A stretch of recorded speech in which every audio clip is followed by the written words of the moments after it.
Greetings, YouTubers. Welcome back to the Inside Neverwinter podcast, the only Neverwinter exclusive podcast. We're recording on time this week, thankfully, so we are looking at a change in schedule. More updates on that as they come. Alright, for now, we're just making sure that we have a show for you with both of us in it every week. As always, I'm your host, DJTakuya. This is my strong and steady co-host, JDog. What's up? Hey, JDog, it's been a long time since we saw you. Welcome back. How have you been? I've been good.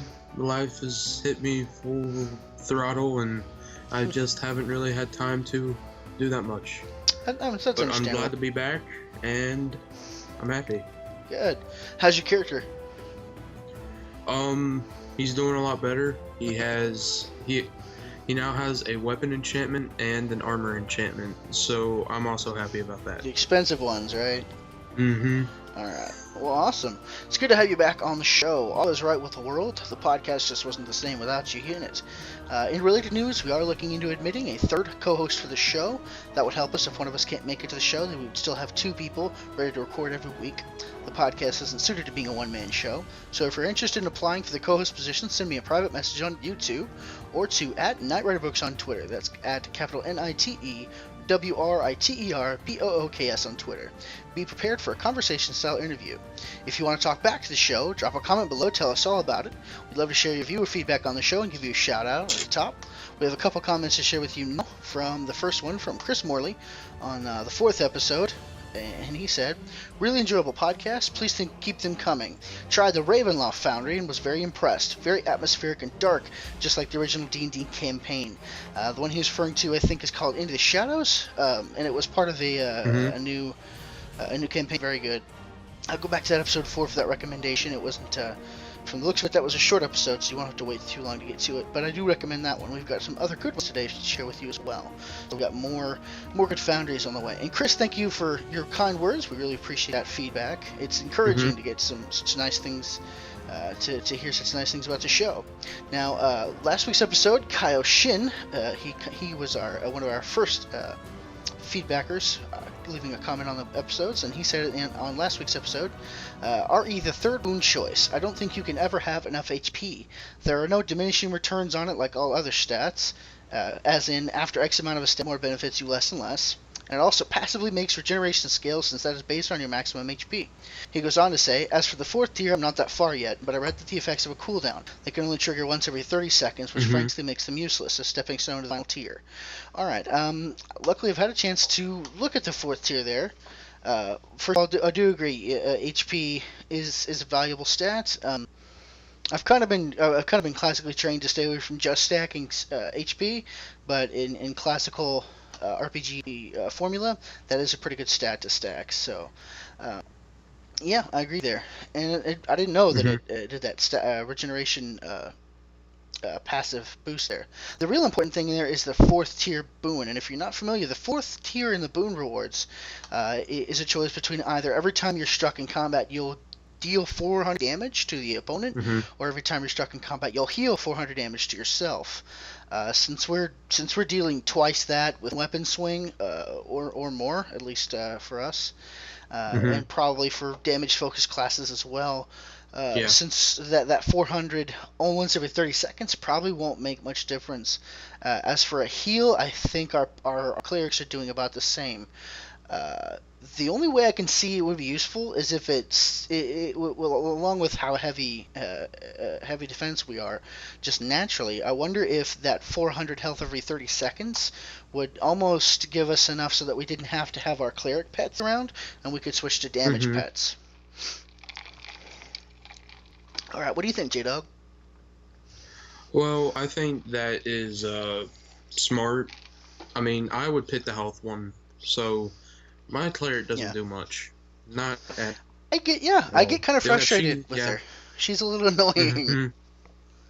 I mean, she saves me sometimes, but I'm just to the point where the only time I really get hurt is if I'm in PvP, which you can't even have companions, and in epic dungeons. And with that, I would rather have a damage pet, like say another guardian fighter with me. Like and stuff. But the only thing my cleric's really good for is giving me half her stats because I have a few Yeah. Eldritch enchantments on her. If you know what, I think I'm going to take it just to test it out when we get there. Just because one way or another, if it doesn't matter a whole lot, I'd like to see. Because if it'll work that way, I'd love to do that. I know you've got pretty much the same build I do. You know, we've got the dogs, we've got the clerics, and you've got your dancing sword there. Excuse me. And what I would really want it for is I've been doing the Tower of Celadine repeatedly this week, and I just keep noticing I always have to revive my and I pretty much never use potions at this point, and I just stacked them up. I think I've got 70 since I hit 60, and I don't think I've ever just flat run out. It just keeps accruing more than I'm using. So I think, so I hope that 400 health every 30 seconds might be enough to keep me alive over the course of the fight. Of course, lifesteal is handy. You've got a little bit of lifesteal. So playing around with that, I think, is going to be the meta game for me. Just stat stuff. I mean, I'm not big on random groups and not knowing people. I'd rather have a community, like a guild, to run with. But since we don't have that right now, I'm mostly just playing around and fine-tuning all the ins and outs of my character there. All right, so we've got some big news for you this week. Thank you for those comments and all that feedback from Kaioshin and Chris Morley, and give you all a shout out for that. So shout out, and we've got some news to jump into. Some big news this week in our news from the Enclave. But first, we'll get to the State of the Game review. The current state of the game hasn't changed much from last week, so we're just going to shortly recap the current state of the game. We'll briefly describe the game in the areas of gameplay, graphics, and economy. From a races and classes pool, you have about 10 or so races to pick from. Dwarf, elf, human, half-elf, half-orc, halfling, which are like hobbits, tieflings, which are they're probably what the Draenei from World of Warcraft are based on, drow, and sun elves. Now, the elves are wood elves, so they just have the elf label put on them. The half elves are half wood elf, half human, and then the drow are dark elves from the under, and then sun elves are from Sharandar. So they've got different elf lore there, but basically they're all base D&D races, which you'll find a lot of in Neverwinter. Basically everything in Neverwinter was lifted from some portion of D&D lore. So I mean, it's really faithful to its source material.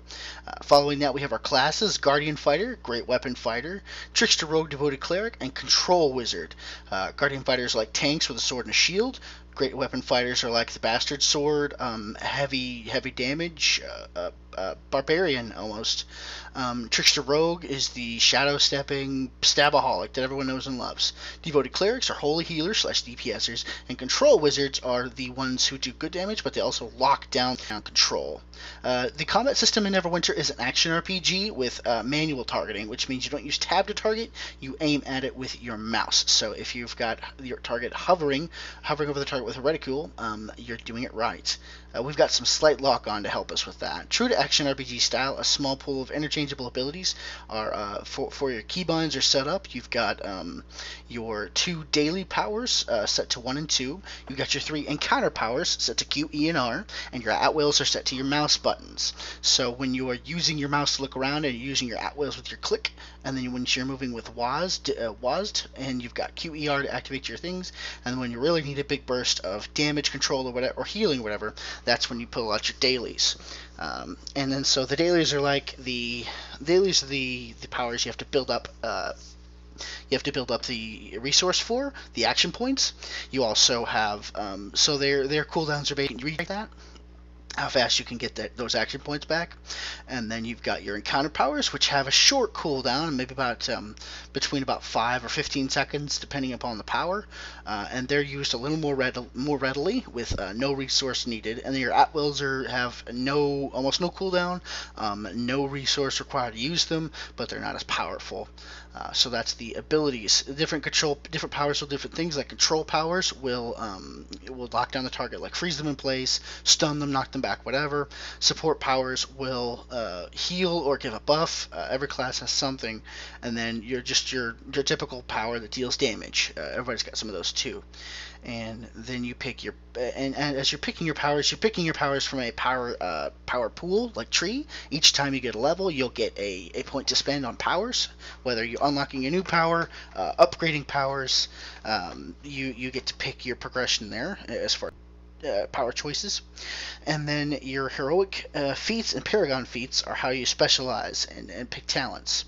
Your heroic feats are available until about level 30 or so, and that's when you'll switch over to start using paragon feats. Pick a paragon path, pick some paragon, and then you'll level up. There's specialized feats. So you have your standard feat tree that everyone has for about 30 levels, and then you 20 levels after you hit level 10, and then you split into the 3 different areas where people can spec into.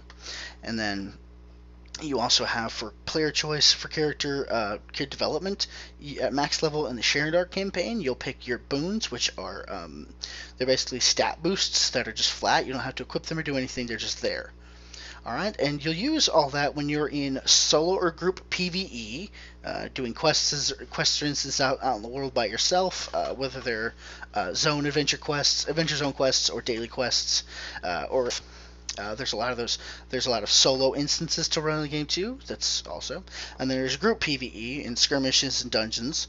And skirmishes are just kind of like short and sweet group content that you'll basically stay in an arena type thing. You'll stay in one area generally, and then fight all the waves of enemies that come in at you and get the reward at the end. And then dungeons are more typical fare, where you'll clear out the mobs, get to the boss, down the boss. You'll have 2 or 3 bosses in a dungeon, and then the final boss gives the best loot.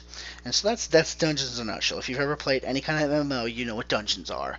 PvP is pretty much similar. You have domination PvP, which is 5 on 5, 5 people versus 5 people fighting to control 3 different nodes, and each team starts at one end with one of the nodes. So it's basically one of the most prevalent strategies is zerging, but if you take control of the center node, usually you're the team who wins. And there's Gauntled, which I haven't gotten to play, but it's a much larger version of that, so it's almost the same deal. And then the other content you can do is Foundry. Foundry can be done solo or group. So Foundry is user-generated content, which allows you to create your own campaigns in the spirit of the original D&D. They're now searchable with tags like story-focused, combat-focused, humor, secrets, dramatic, soloable, etc., which are all set by players who complete them as they review the Foundry. Your gear and enchants and for your characters and companions there, all the gear drops from in the world, drops from dungeons, seals from chests. Sometimes you craft them, and when I say when you get them from seals is basically you get this currency that drops from doing dungeons or something, and you'll take that currency and you'll go turn it into a vendor, and they'll give you some decent gear in exchange. And everyone knows how to craft, but if you're unfamiliar with crafting, we'll talk about that in professions.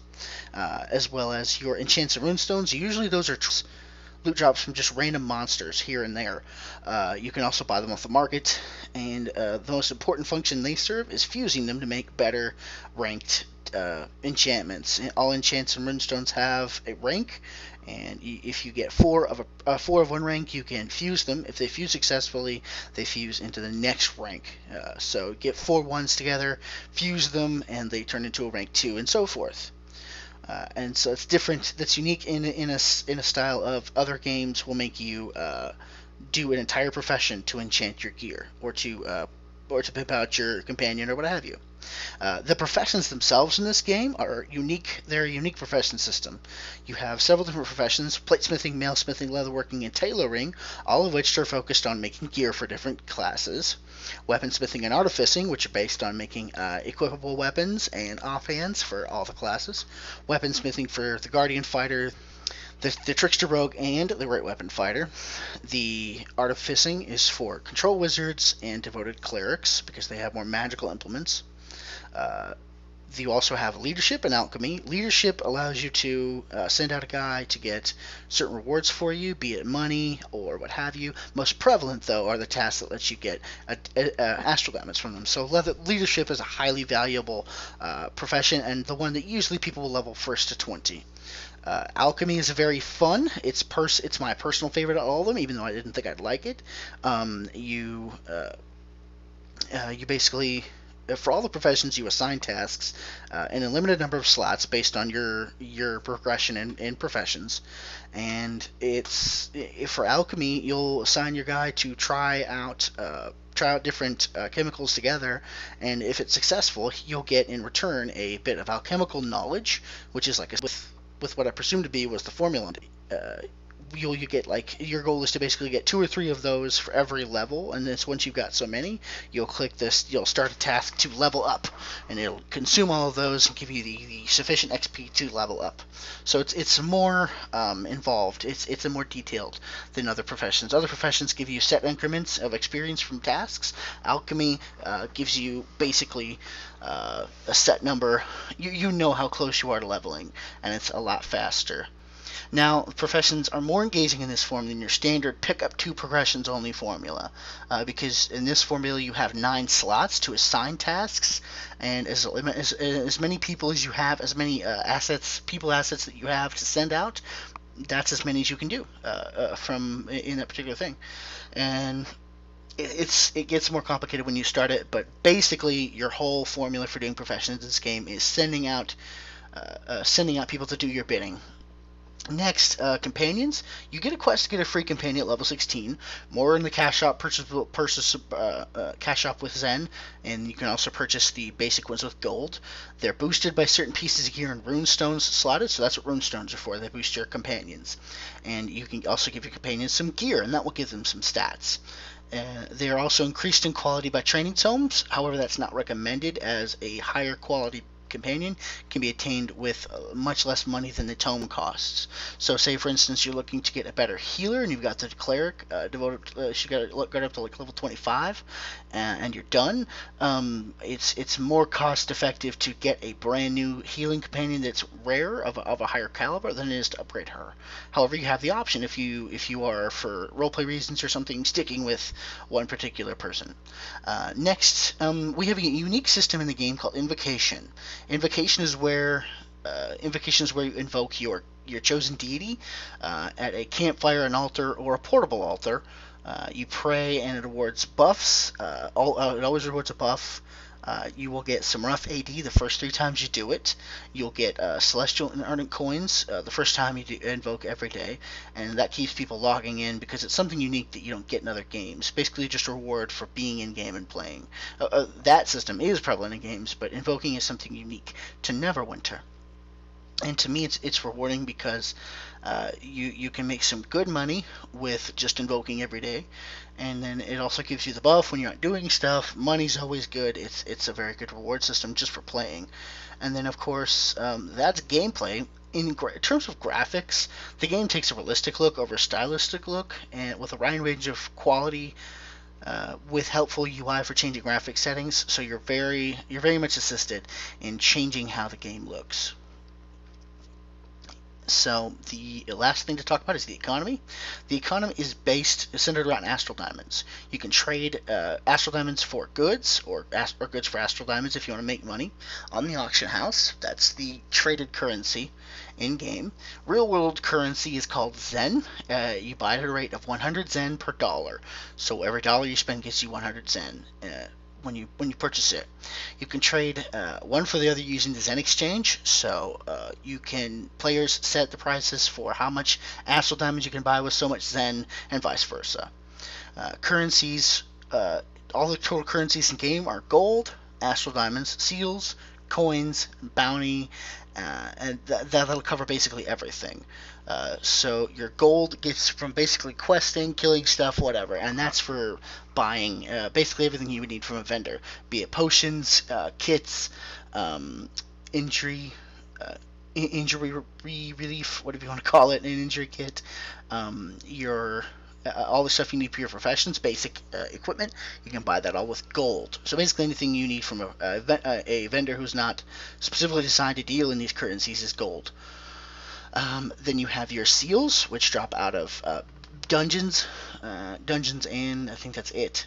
So when you're doing dungeons, you can get seals, which when you get enough seals together, just like in most games, you can trade those seals in for a good piece of gear. So if you're having trouble with a drop, that's usually the way you do it. Of course, if you're just impatient, you would probably just buy the best upgrade anyway. Coins, which there are several different kinds of coins in the game. Like I mentioned, the Celestial and Ardent coins that you get from invoking. The Grim coins you can get. Of course, there's always some holiday event that goes on that you'll get some kind of currency from, and there's also stuff. Also, currencies called Taramaloon trade bars that come from the lockboxes. Lockboxes are a big thing in cryptic games. You can trade in those to NPCs, but your basic currencies are Astral Diamonds and gold.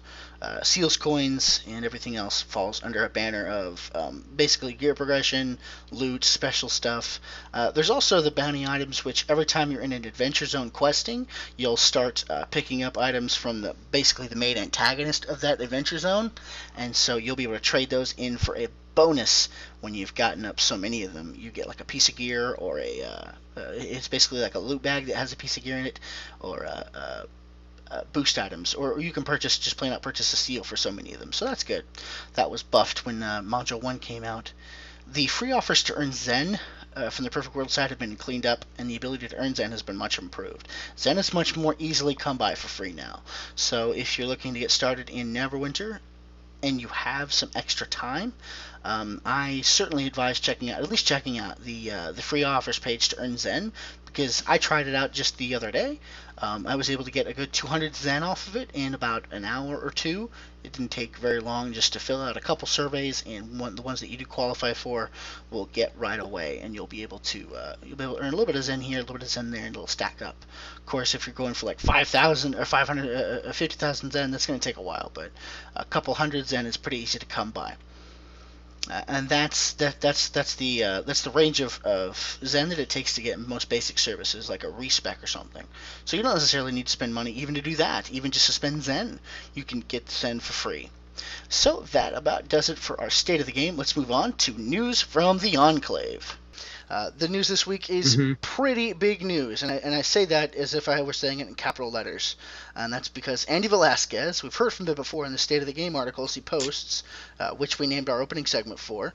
He was interviewed by Justin Olivetti for Massively, which is a division of Joystick.com. So we interviewed him about what's going on with Neverwinter and about the possibilities for Module 2. We'll link that article to you in the video description. The interview is pretty standard fare until you hit the part where Velasquez drops some hints about what's coming up next for the next content update. I'm just going to give you a quick recap of this. Olivetti asks Velasquez about what Cryptic has learned about Foundry and Fury of the Feywild, and then the bomb gets dropped on us with Module 2. And here's what he had to say. The article basically says that the Module 2 details are not forthcoming. We don't know it. We don't know all the details yet. We've got a tentative schedule for by the year, which to me says late December. That. So we've got a timetable for this next batch of content. We also had it confirmed that the new class is coming with Module 2. He said it's been data mined on the forums by users, so that means a Ranger or a Warlock. Either way, I'm okay with that. He did supposedly clarify with a figure that represents class, but apparently he didn't leave it up long enough, and the interview didn't get a chance to get a good look, and so we're still not sure. It looks like we are continuing. No word on yet either if the level cap is going to raise anytime soon. But I know that's your pet issue there. I don't get the feeling from Neverwinter that we're going to see an increase in levels anytime soon. I know that's your axe to grind, JDog. What do you think of all that? Yeah. Well, I think if they raise the level cap, it would make it a lot better, because I like leveling. It's what gives basically a game that you play a lot purpose if you games get to like keep leveling. Diablo 3 have done that. You're able to keep leveling after you've leveled up to max. So in that game you hit level 60, I think, and then you're able to start gaining what's called Paragon Levels, which are basically like much longer levels, but they apparently give boosts to your character that no gear will do. So if we had a system like that, that would be nice. Of course, being a free-to-play game, I kind of... Here's the deal. I expect less from a company who makes less money intrinsically, based on they don't charge to start playing the game, basically. Like it's kind of a big deal to do like a $20 or $30 investment to start the game, like any subscription MMO, and then like $15 a month for the subscription to keep logging in. That money does come into play a lot for subscription-based games and their companies.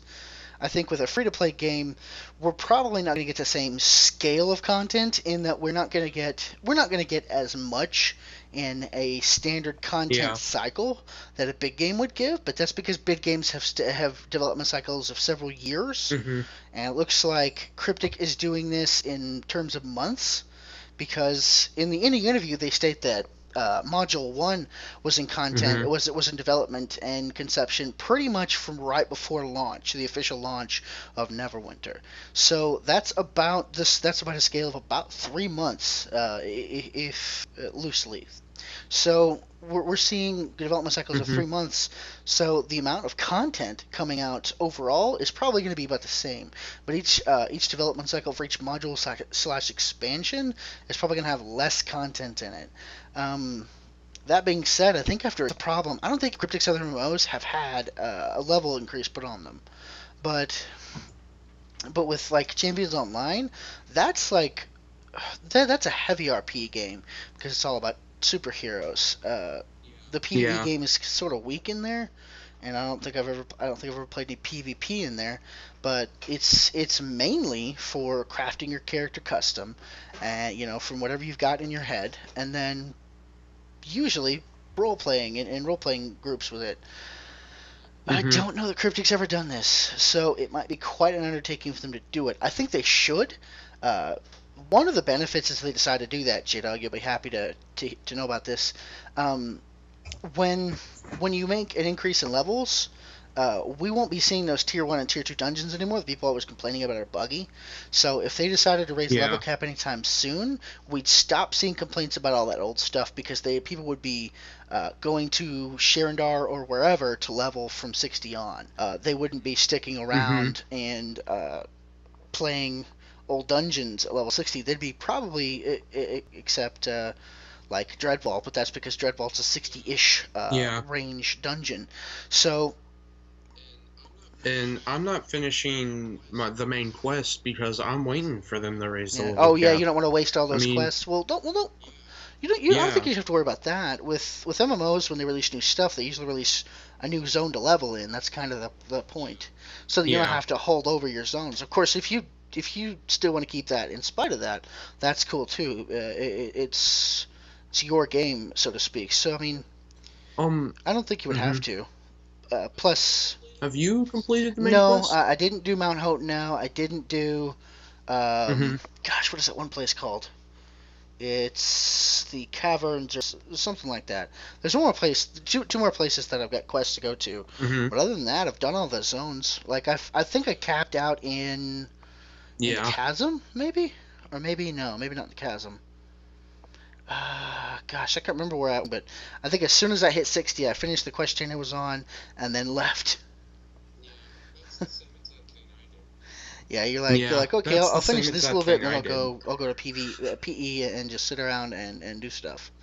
But honestly, out of the two, I think I enjoyed leveling more. Go ahead. Yeah, you had a thought? Yeah. And as soon as I hit 60, I was really happy, and so I had level 60 gear waiting for me in my bank because I bought it early, and I'm happy that I did. Because if I didn't, I wouldn't have probably what I have right now. But I had a full set of unicorn armor waiting on me ever since I was like level 27. Where did all that come from? So oh, your friend who left the game? Put that on and see what it looked like. Oh, jeez. Yeah. Well. He's you not. had made friends not with really him my and friend anymore. I spent like 80,000 AD on him, and I was like, why did I do that? But he was cool at the time. I Oh yeah. mean, So if he comes he back to was the a game, founder, so he'll probably I mean, want to hang. Yeah. it was fun Yeah. for him. Yeah. I haven't I seen him hope we back on get since, but new levels within the next year or so. That would be a pretty good cycle because of the content they're releasing is still working up to other yeah, MMOs examples of the amount of content you get the first couple years, and then you get new levels yeah, and new. Uh, and for it, I think we're seeing pretty good experience. I think one of my only complaints is not the fault of the game; it's my computer. yeah. My computer's kind of crappy, and it won't play very well with really good graphics, so I kind of have to suffer a little bit. But JDog, you got a pretty good rig, right? Pretty good gaming computer for you don't have Yeah. to. It looks pretty good. Yeah, I got a good laptop. Yeah. Yeah, it's nice. But I still like to play it on all the low graphics because No, it definitely. runs the fastest and it It's got a still realistic doesn't look style. The that bad. graphics are more So, they're yeah, more in the style of when we used to saw with what we used to see with EverQuest. They had yeah. realistic graphics for the day. Of course, they don't hold up over the years as well, uh, Mhm. but they do look pretty good for the time that they're developed in. So I mean, I think you kind of go with that when you've got when you've got a game that you're more Yeah. focused on either a short-term cycle, which I don't know that MMO is built just to die in the first year or so, but or year or two. But heck, EverQuest 2 is still going strong with about 300,000 subscribers, so I wouldn't discount it either. But Yeah. hmm, I can't say out of the two extremes, whether it's Mhm. it's cartoony and stylized or realistic and a little bit colorful. I can't say the two which I like more. I know which is easier on the eyes when Mhm. I go back to it, and that's the stylized, cartoony look in games like WoW. WoW did that, and it still holds up decently. Like it actually looks pretty clean for its style. Fudge look on Well, I don't like it. cartoony looking games. I mean, I like the realistic cool stuff that make like Skyrim and all that stuff. That's what I'm into. I mean, I Mm. got a few I have an Xbox 360 and I have a few games that are like that. But when I'm on my computer, I look for stuff that looks Yeah, like insanely legit. realistic and cool and it's just fun to Yeah, I get play. what you're I saying. mean, It's realistic, and if it looks a little cartoony, it's a little hard to take seriously, hard to delve into it. So I get that. yeah. I mean, I have Saints Row the Oh, Third for I my play computer, and for it's a little or Grand Theft cartoony, Auto but it's still 5 or fun. Hearthstone. I God, such mean, good games. As soon as I get the money, man, I'm gonna be yeah, gaming like mad with those, and I'll be dropping some money. yeah, same here, dude. Perfect for Neverwinter or a subscription for Champions to do like a superhero. So I'm not shy for things that I want to play as soon as I get the cash. But the great thing about Neverwinter is that when you're strapped for cash, you don't have to stop playing. That's probably the Yeah, game alive in I ways. mean, yeah, I mean, I haven't spent a penny on Neverwinter. Mm. I got a lesser terror enchantment, and I have a lesser soul forge enchantment for my armor, and it may take a while to get, but it's worth it. I mean, without having, like I said before in other podcasts, without having to spend a penny on Neverwinter and still Mhm. being able to Right, get the stuff your that you free to play need. does Not most games survive. You're have not that. pay to win. Uh, when I don't think we can ever talk quite enough about avoiding pay to Hmm. win, but I think we've got a company who actually cares about not going pay to win, because they did Hmm. change what was essentially pay to win in the game. It could have been labeled that at first, and it was by Hmm. many people, but it's no longer that. That can't be said anymore Yeah. about Neverwinter. Is that now we have a game that is free to play, where free to play is a viable, valid that will Hmm. get you exactly the same rewards over time. And that's the optimum. That's the optimal that you see is your money investment will get you farther in less time, saving the money. It's the convenience of cutting out the middleman, of spending the time to do the stuff. And if you're willing to spend the time and save your money, then you're able to get the equal rewards. And I know there are people who do not like the fact that things like that were changed, like loot chests and dungeon delves to be bind on pickup to change that, but ultimately that is good for the game, whether it's convenient or fun or there's quote unquote no, which I disagree with. There's still plenty of good ways to make money. One of the good ways I've found to make money is to double up dailies with your. If you're short on time like I am, you have to make the most, and so I've doubled up dailies from Lord Protector Neverwinter and Rick's. So if they've got members offering a daily, I pick up. I can do that one at the same time as I do Rick's, and whatever I do 4 of that day is going to count for both of those. Like the other day I went and did 4 Foundries. Yesterday I went and did 4 PvP matches. It's not that hard to make rough 12k a day in one day from that, and that's not including the Gauntlegrims, because I never picked those up because I'm still not gilded. I don't pick up. I don't think I pick up the I still have the daily dungeon. I just haven't run it yet. I probably should get in like a regular Dreadvault and just get it done, because you'll still get credit for that. Which is not to mention, like, invoking can give you for your week's worth of invoking, you have a chance to get a coalescent ward. Excuse me. Sorry about that. And from about a week's worth of that, you can get that. You have a chance at that. It's not something that's locked to cash only. So that you can... And those are... Go ahead. And when every time you invoke... Well, it's 3 times. You get 1,000 astral diamonds the first time you invoke. And then the second time you get 665. I think it's 50. And then like 335. So altogether... Something like that. 2,000 rough astral diamonds over 3 invocations, and that's basically 3 hours of gameplay. If you're in game for 3 hours, or even just logging in and out, checking your professions. I mean, there's plenty of ways to make good money. I think we'll have talked about that, and by the time the show's published, we'll have talked about that in the economy section. But so you've got 2,000 a day rough AD a day from that.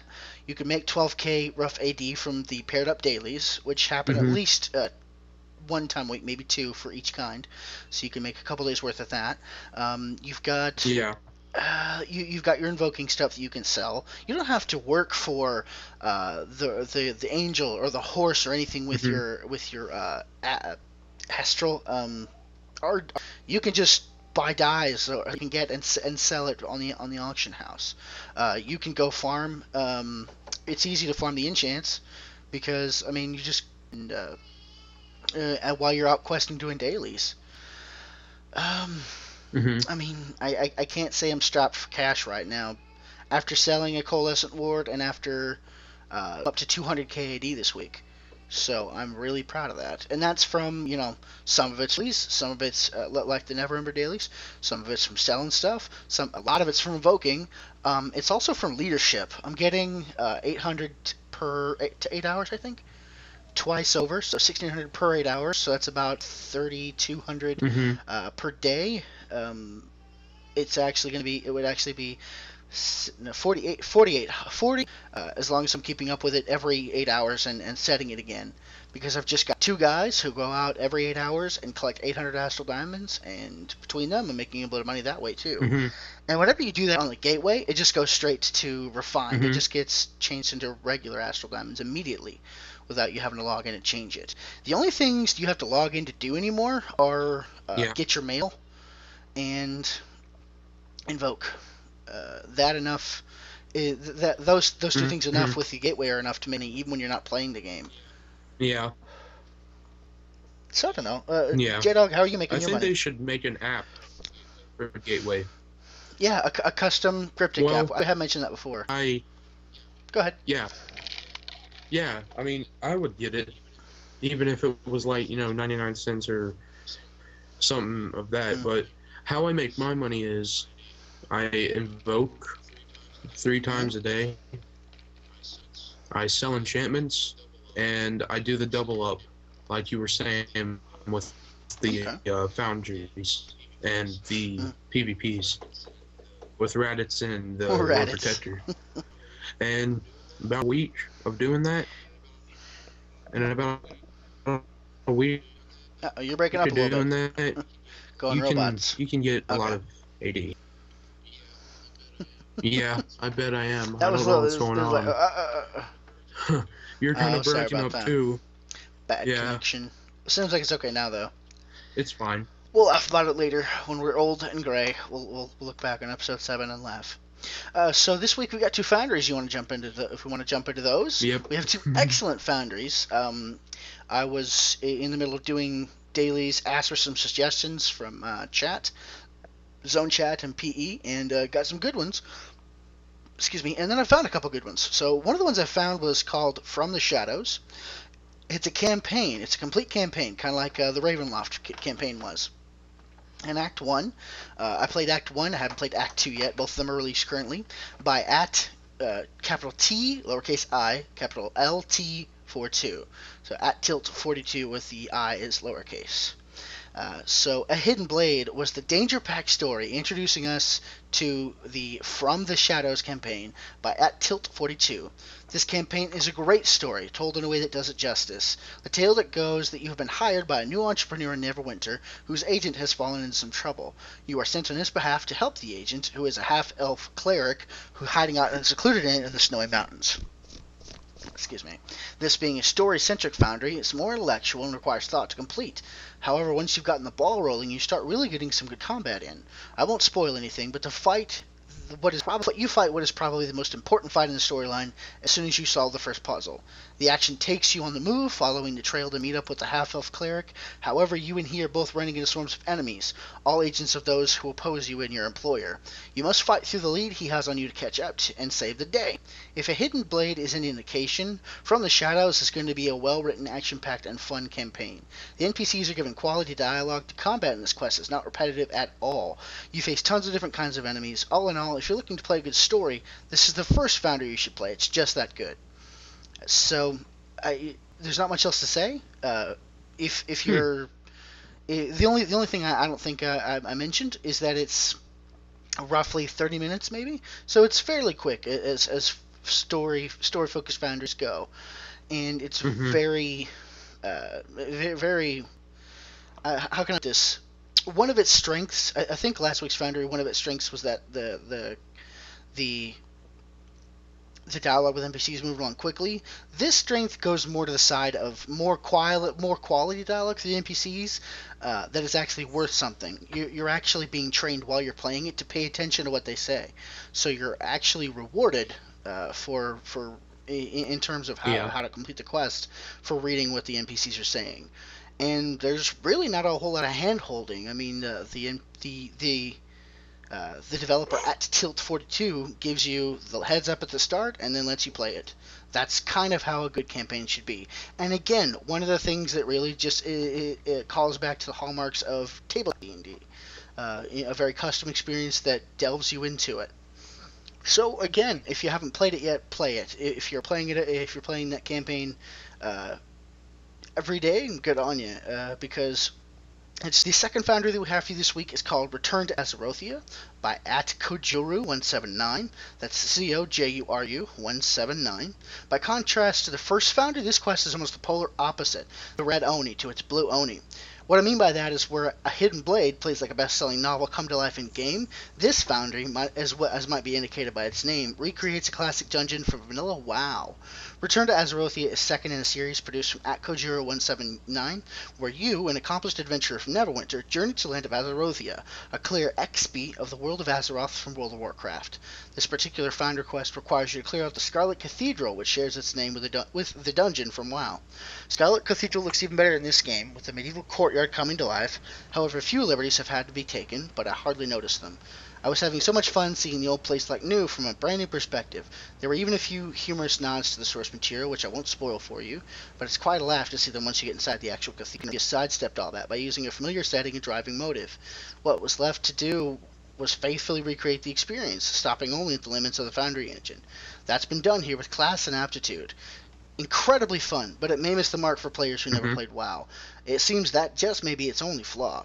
So in closing, I'd like to remind you that both of our featured founders are daily qualified. Be sure to give them a visit the next time you've got Lord Neverwinter's Foundry Daily coupled with Rix's Foundry Daily, and you're looking to make an easy and fun 12k rough AD. Plus, if you go ahead and throw in the second episode of the other Mhm. Foundries from both of those Foundry authors, you're looking at all your dailies that you need. I recommend those two because those two are a good starting point from what I experienced. You've gotten almost no playtime lately. I think you told me off stage that you've gotten like enough time to log in every day to invoke, and then that was it. I don't suppose you've gotten to play any good Foundries lately. Mhm. Any that were notable that you can remember?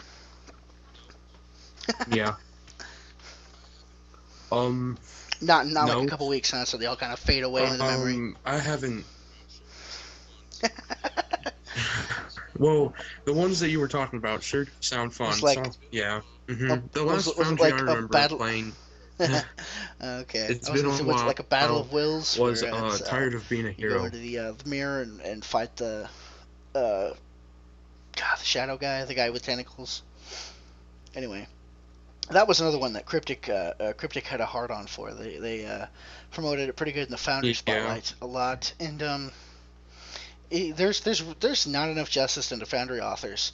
And Mhm. last week, I talked a lot about Foundry because it's something close to my heart. That's why Featured Foundry is a segment of the show. So if you're a Foundry author, you can't see me, but I'm holding up a fist, man. Represent. I think it's a very undersung and underrewarded portion of the game, and it will carry the game long form. Some games have every game has its one thing that from obscurity will be the drawing point for everyone. And if Foundry isn't taken care of in the proper way, if we aren't giving good rewards for it, then we'll lose the main attraction we have to Neverwinter. Because all in all, there's plenty of action RPGs action MMO RPGs to play. There's plenty of uh, uh, games where you can level a guy with a sword and a shield and tank dungeons or do whatever. There's plenty of games where you can get in PvP Yeah. and free somebody in place, but there's not really many games that let you create what you want to create and have other people play it and you get rewarded for it. Mhm. Games like Minecraft, games like anything that has user-generated content. Minecraft comes to mind mainly, but even for consoles, Infamous 2 had that user-created content that was it gave. Halo 3. Yeah. That game was called was it the Forge in Halo 3 or was it called the Foundry there too? Yes, it was the Okay, Forge. so the Halo 3 had the Forge. Or you should make your own maps Yeah, and notable yeah. because everyone talked about it, and that's the beauty of user-generated content. Mhm. Everyone talks about it, and sometimes we will take the reason for that is we take dev content for granted, stuff that was created by the devs, but we take it on ourselves to kind of review or give our opinions on user content because it's more subjective to our point of view. That's probably a discussion for a whole other podcast, but it's again, Foundry is just something that we're going to need to take care of to get this game, to keep the game at the forefront of people's minds and with good health and many players for a long time to come. Mhm. But I think that's all the ground that we had to cover today. JDog, did you have anything you wanted to talk about that we didn't get to? I think we covered everything. All right. I mean, I'm really happy to be back for this one. Mm-hmm. I mean, it's been long overdue. I should have been back a long time ago, but my plate just keeps being Well, don't stacked worry about on it. with stuff and Life stuff, happens. and That's why I'm we're just happy I could do this yeah. one. Life happens. That's why we're trying to make it work. Hmm. When you have a hobby that needs to be saved, our hobbies keep us sane. And it's not fitting in with your time schedule, you have to find Yeah. a new time schedule for the hobby, and that's all. I mean, you can't change real life, you have to change Hmm. your hobbies, your fun. So, whatever schedule we need to Yep. keep you in the podcast. This week, Now, viewers, do not forget to, if you want to, because I don't know if I'll be able to keep up doing this, because life is just, like I said, it's hit me full throttle, and we need your help. If you can be a good host. Yeah, we're not turning anybody down. I mean, any application that's going to get tried out. You I mean, we're just interested in keeping the show going.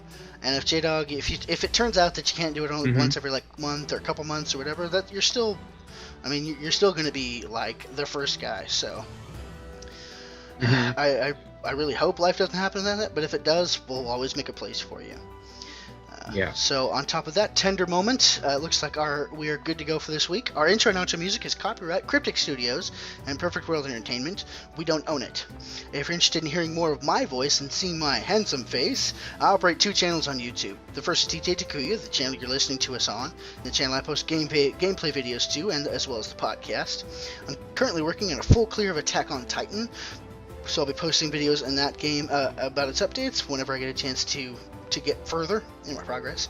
The other channel I run is Nightwriter, spelled capital NITEWRITERBOOKS, and that's where I post my video blog series entitled Adventures of an Amateur Author, and that's where we're going to have a discussion from last week's podcast, posted shortly, about the tropes of the Rule of 3.